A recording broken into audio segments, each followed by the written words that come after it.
Hello friends, പുതിയൊരു വീഡിയോയിലേക്ക് എല്ലാവർക്കും സ്വാഗതം. ഇന്ന് നല്ല അടിപൊളിയായിട്ടുള്ളൊരു വീഡിയോ ആണ്. ഒന്ന് വഴുകി പോയി ഒന്ന് യൂട്യൂബിലൊന്ന് ഇടാൻ.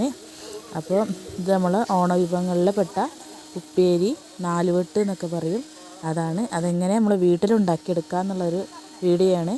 എല്ലാവരും സ്കിപ്പ് ചെയ്യാണ്ട് വീഡിയോ മുഴുവനായിട്ടും കാണണം. എൻ്റെ ചാനൽ എല്ലാവരും സബ്സ്ക്രൈബ് ചെയ്യണം. വീഡിയോസ് എല്ലാവരും കാണാൻ, ലൈക്ക് ചെയ്യണം, ഷെയർ ചെയ്യണം. എന്നാൽ എല്ലാവരും കണ്ടോളി.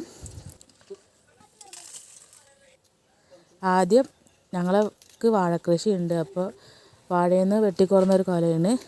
അതിന് ആവശ്യത്തിനുള്ള നേന്ത്രപ്പഴം നമ്മൾ എടുക്കുകയാണ്. നേന്ത്രപ്പഴം വെച്ചിട്ടാണ് നമ്മൾ നാലുവെട്ട് ഉണ്ടാക്കുക. ഇപ്പോൾ പച്ച നേന്ത്രക്കായ അതേപോലെ തോല് കളഞ്ഞിട്ട് മഞ്ഞൾപ്പൊടി ഇട്ടച്ച വെള്ളത്തിലേക്ക് ഇട്ട് കൊടുക്കുകയാണ്. അതെന്താ വെച്ചിട്ടുണ്ടെങ്കിൽ കായയ്ക്ക് നല്ല കറ ഉണ്ടാവും. ആ കറ പോവാൻ വേണ്ടിയിട്ടാണ് നമ്മൾ മഞ്ഞൾപ്പൊടി വെള്ളത്തിൽ ഇട്ട് കൊടുക്കുന്നത്. അങ്ങനെ ഓരോന്നും നന്നാക്കി ഇതേപോലെ മഞ്ഞൾപ്പൊടി വെള്ളത്തിൽ രാവിലെ ഇട്ടുവച്ചതാണ്.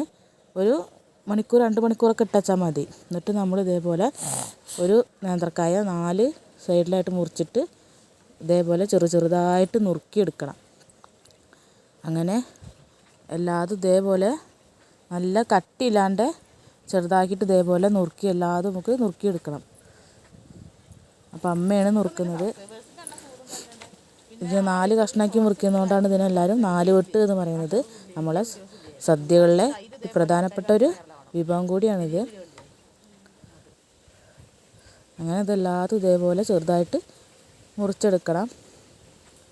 എന്നിട്ട് ഒരു പാത്രത്തിലേക്ക് കുറച്ച് വെള്ളം ഒഴിച്ച് അതിലേക്ക് ആവശ്യമായ മഞ്ഞൾപ്പൊടി, ഉപ്പ് ഇട്ട് കൊടുത്ത് നന്നായിട്ട് കലക്കി യോജിപ്പിച്ച് മാറ്റി വയ്ക്കുക.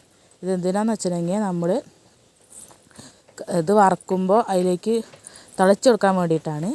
അപ്പോൾ ഞങ്ങൾ വിറകടുപ്പിലാണ് ഉണ്ടാക്കുന്നത്. ഗ്യാസ് ഇല്ലാഞ്ഞിട്ടല്ല, പക്ഷെ വിറകടുപ്പിൽ ഉണ്ടാക്കുന്നത് സുഖം, അല്ലെങ്കിൽ അതിൻ്റെ രുചി വേറെ ഒന്ന് തന്നെയാണ്. അപ്പോൾ അടുപ്പ് കത്തിച്ച് അതിലേക്ക് ചീനച്ചട്ടി വെച്ച് ആവശ്യത്തിനുള്ള ഓയിൽ ഒഴിച്ച് കൊടുക്കുകയാണ്. ഓയിലൊന്ന് ചൂടായി വന്നപ്പോൾ അതാ നുറുക്കി വെച്ച നാലുവെട്ട് അതേപോലെ ഇട്ട് കൊടുക്കുകയാണ്. എണ്ണയിൽ കിടന്ന് നന്നായിട്ടൊന്ന് മൂത്ത് പാകമായി വരട്ടെ. അപ്പോൾ ഇടയ്ക്കിടയ്ക്ക് അതേപോലെ ഇളക്കി കൊടുക്കണം. ചിലപ്പോൾ അങ്ങോട്ടും ഇങ്ങോട്ടും ഒട്ടി പിടിച്ചിരിക്കുന്നുണ്ടാവും. ആ ഒട്ടിപ്പിടിച്ചൊന്ന് വേർപ്പെടുത്തിയെടുക്കാനാണ് നമ്മളിങ്ങനെ ഇതേപോലെ ഒന്ന് ഇളക്കി കൊടുക്കുന്നത്. ഏകദേശമൊക്കെ ഒന്ന് മൂത്ത് പാകമായി വന്നു എന്നുണ്ടെങ്കിൽ നമ്മൾ ഇതേപോലെ നേരത്തെ കലക്കി വെച്ച മഞ്ഞൾപ്പൊടി, ഉപ്പും വെള്ളം കൂടി കലക്കി വെച്ചതിലേക്ക് തെളിച്ച് കൊടുക്കുക.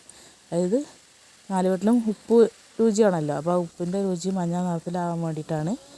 അപ്പോൾ പിന്നെ മഞ്ഞൾപ്പൊടി വെള്ളം തിളച്ച് കൊടുത്തതിന് ശേഷം ഇതേപോലെ ഇളക്കി നമ്മൾ നന്നായിട്ടൊന്ന് ക്രിസ്പി ആവുന്നവർക്ക് ഇതുപോലെ ഒന്ന് ഇളക്കിക്കൊണ്ടിരിക്കുക. ഏകദേശം ക്രിസ്പിയായി പാകമായി എന്നുണ്ടെങ്കിൽ ഇതേപോലെ കോരിയിട്ട് ഞങ്ങളൊരു കൊട്ടക്കൈയിലേക്കാണ് കോരി എടുക്കുന്നത്. അങ്ങനെ എല്ലാതും ഇതേപോലെ കോരി എടുക്കുക. അങ്ങനെ നേരത്തെ ഉണ്ടാക്കി വെച്ചിരുന്ന അതിലേക്ക് തന്നെ ഇത് കോരിയിട്ട് ഇതാണ്ട് അടിപൊളിയുള്ള